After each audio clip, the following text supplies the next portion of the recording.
مصحف کے اعتبار سے وہ قرآن بعد میں آئے گا، ترتیب نزول کے اعتبار سے وہ پس منظر میں موجود ہے،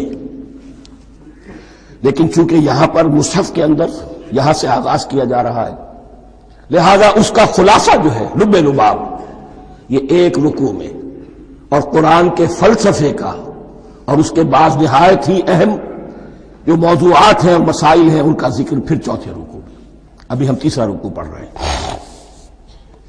یا ایھا الناس اعبدوا ربکم الذی خلقکم والذین من قبلکم لعلکم تتقون، اے لوگو بندگی اختیار کرو اپنے اس رب کی، اپنے اس مالک کی جس نے تمہیں پیدا کیا، اور نہ صرف تم کو پیدا کیا، تم سے پہلے جتنے لوگ گزرے انہیں بھی پیدا کیا تاکہ تم بچ سکو۔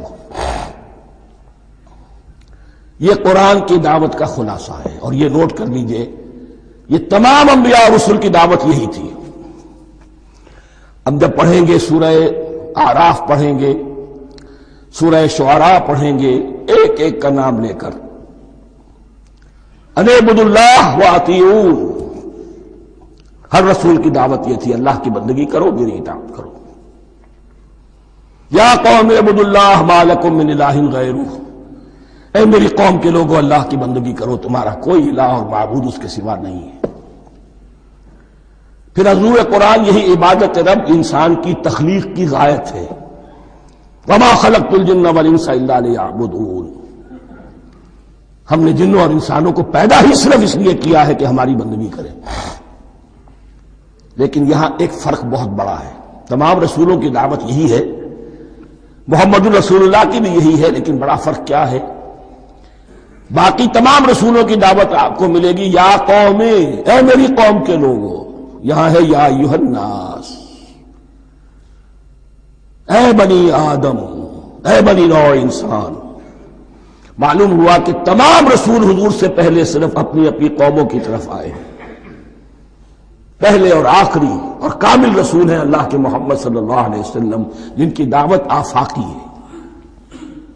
یا ایھا الناس، یا قوم نہیں، یا ایھا الناس اعبدوا ربکم الذی خلقکم والذین من قبلکم۔ اس میں دلیل بھی آ گئی کہ عام طور پر لوگ جو ہے غلط راستے پر اس دلیل سے جمے رہتے ہیں کہ ہمارے آباء و اجداد کا راستہ یہی تھا۔ تو بھائی جیسے تم مخلوق ہو ایسے وہ بھی تو مخلوق تھے، جیسے تم خطا کر سکتے ہو وہ بھی تو خطا کر سکتے تھے۔ لہذا یہ نہ دیکھو کہ آباء و اجداد کا راستہ کیا تھا، دیکھو یہ کہ حق کیا ہے، لعلکم تتقون، تاکہ تم بچ جاؤ، دنیا میں افراط و تفریط کے دھکوں سے بچ جاؤ گے، آخرت میں اللہ کے عذاب سے بچ جاؤ گے۔ ان دونوں سے اگر بچنا ہے تو اللہ کی بندگی کی روش اختیار کرو۔ اچھا کس رب کی؟ الذی جعل لکم الارض فراشا والسماء بناء، جس نے تمہارے لیے زمین کو فرش بنا دیا اور آسمان کو چھت بنا دیا۔ وانزل من السماء ماء، اور آسمان سے پانی برسایا۔ فاخرج بہ من الثمرات رزقا لکم، اور پھر اس پانی کے ذریعے سے زمین سے میووں کی شکل میں، پیداوار کی شکل میں تمہارے لیے رزق اگایا۔ فلا تجعلوا للہ اندادا وانتم تعلمون، تو ہرگز نہ اللہ کا مد مقابل کسی کو ٹھہراؤ جانتے بوجھتے۔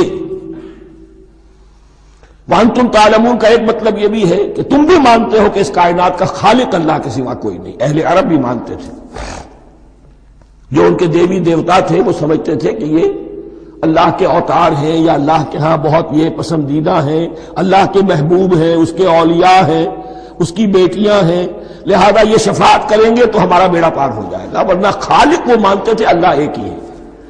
جب تم یہ مانتے ہو کائنات کا خالق ایک، مدبر ایک، تو اب کسی کو اس کا مد مقابل نہ بناؤ۔ انداد ند کی جمع ہے، لا ضد لہ ولا ند لہ، اللہ کا کوئی مد مقابل نہیں۔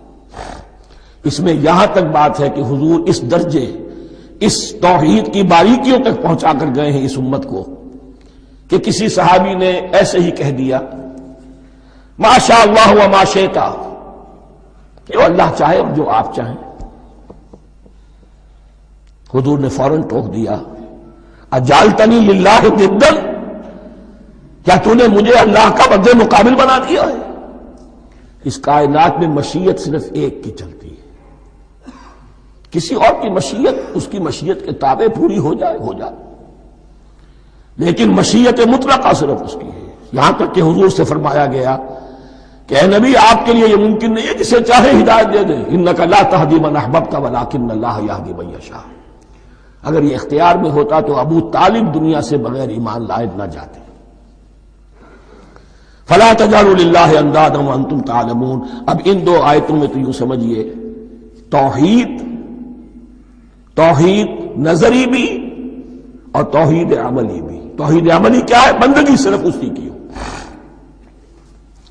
اب آیا ہے رسالت کا معاملہ، وَإِن كُنتُمْ فِي رَيْبٍ مِّمَّا نَزَّلْنَا عَلَىٰ عَبْدِنَا۔ اگر تمہیں رسالت محمدی پر شک ہے صلی اللہ علیہ وسلم، اس کے کیا معنی ہے؟ کہ تمہیں اس قرآن کے بارے میں شک ہے جو ہم نے اپنے بندے پر نازل کیا ہے۔ اگر ہے شک فی الواقع، وَإِن كُنتُمْ فِي رَيْبٍ، اگر تمہیں واقعتاً شک ہے مما نزلنا علی عبدنا، اس پر جو ہم نے اپنے بندے پر نازل فرمایا ہے، فاتوا بسورۃ من مثلہ، تو لے آؤ اس جیسی ایک ہی صورت۔ یہ ہم کل پوری تفصیل سے دیکھ چکے ہیں کہ برسبیل تنزل یہاں پہنچے ہیں۔ پہلے دو آیتیں میں نے آپ کو سنائی تھی جس میں پورے قرآن کی مثال لانے کا چیلنج کیا گیا، پھر ایک آیت سنائی جس میں 10 صورتیں ہی لے آؤ، اب آخری درجے میں ایک صورت ہی بنا لا، اور ایک صورت تو سورۃ العصر کے مساوی بھی ہو سکتی تھی، سورۃ الکوثر کے مساوی بھی ہو سکتی تھی۔ وَادْعُوا شُهَدَاءَكُم مِّن دُونِ اللَّهِ إِن كُنتُمْ صَادِقِينَ، اور بلا لو اپنے سارے مددگاروں کو اللہ کے سوا، جن ہوں انس ہوں، اس لیے کہ قریش کا خیال یہ تھا کہ جو شعراء ہوتے ہیں ان کے پاس جن ہوتے ہیں، وہ جن انہیں سکھاتے ہیں، ورنہ عام آدمی تو یہ شعر نہیں کہہ سکتا۔ تو تمہارا اگر کوئی گمان ہے کوئی جنات سکھانے والے ہیں، کوئی انسان ہے، خطیب ہے، شعراء ہے، ادیب، سب کو جمع کر، ان کنتم صادقین۔ اب یہ ہے بہت ہی، جس کو میں نے کل کہا تھا آپ کو یاد ہوگا، قرآن کا انداز کیا ہوتا ہے کہ وہ اپنے اندر جھانکنے کی دعوت دیتا ہے۔ یہ گویا کہ آنکھوں میں آنکھیں ڈال کر یہ کہا جا رہا ہے کہ حقیقت میں تمہیں کوئی شک نہیں ہے، یہ تم بات بنا رہے ہو صرف، اگر واقعتاً شک ہے تو آؤ میدان میں۔ حقیقت یہ ہے کہ تمہیں شک نہیں ہے، اگر تم سچے ہو فاتوا بسورۃ من مثلہ، تو اس جیسی ایک ہی صورت بنا لاؤ۔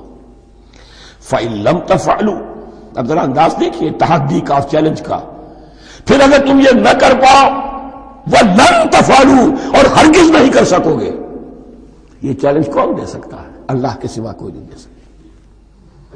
یہ انداز کسی کتاب کا نہیں ہے، ذَلِكَ الْكِتَابُ لَا رَيْبَ فِيهِ، یہ کسی کا نہیں ہے۔ فَإِن لَمْ تَفْعَلُوا وَلَن تَفْعَلُوا، پھر اگر تم نہ کر پاؤ اور تم ہرگز نہیں کر پاؤ گے، فَاتَّقُوا النَّارَ الَّتِي وَقُودُهَا النَّاسُ وَالْحِجَارَةُ، تو ڈرو اس آگ سے جس کا ایندھن بنیں گے انسان اور پتھر۔ اعدت للکافرین، کافروں کے لیے تیار کر لی گئی ہے، بھڑکا دی گئی ہے۔ پتھروں کا ذکر خاص طور پر کیوں ہے؟ دو اس کے امکانات ہیں۔ آپ کو معلوم ہے کہ وہ جو پتھر کا کوئلہ ہوتا ہے اس کی آگ بڑی سخت ہوتی تھی، عام جو ہمارا یہ لکڑی کا کوئلہ ہوتا ہے اس کے مقابلے میں، اور دوسرے یہ بھی کہ چونکہ انہوں نے جو معبود تراش رکھے تھے وہ پتھر کے ہوتے تھے، تمہارے ساتھ ہی تمہارے ان معبودوں کو بھی جھونکا جائے گا، وہ بھی جلیں گے، تاکہ تمہاری حسرت کے اندر اضافہ ہو۔ ان سے ہم دعائیں مانگا کرتے تھے، ان کے سامنے ماتھے ٹیکتے تھے، ان کے سامنے ڈنڈوت کرتے تھے، ان کو چڑھاوے چڑھاتے تھے۔ اب یہاں گویا کہ ایمان باللہ توحید، ایمان بالرسالت اور ایمان بالآخرت، فاتقوا النار التي وقودها الناس والحجارة اعدت للكافرين وبشر الذين آمنوا وعملوا الصالحات، اور بشارت دے دیجئے اے نبی ان لوگوں کو کہ جو ایمان لائے اور جنہوں نے نیک عمل کیے، ان لهم جنات تجری من تحتها الانہار، کہ ان کے لیے وہ باغات ہیں کہ جن کے دامن میں ندیاں بہتی ہوں گی، لفظی ترجمہ ہوگا جن کے نیچے ندیاں بہتی ہوں گی۔ مراد اس سے کیا ہے؟ عام فطری باغ وہ ہوتے تھے کہ جس میں ذرا اونچائی پر جو ہے درخت لگے ہوئے ہیں اور دامن میں ندی بہ رہی ہے، تو اس سے خود بخود جو ہے وہ اریگیشن، نیچرل اریگیشن ہو رہی ہے۔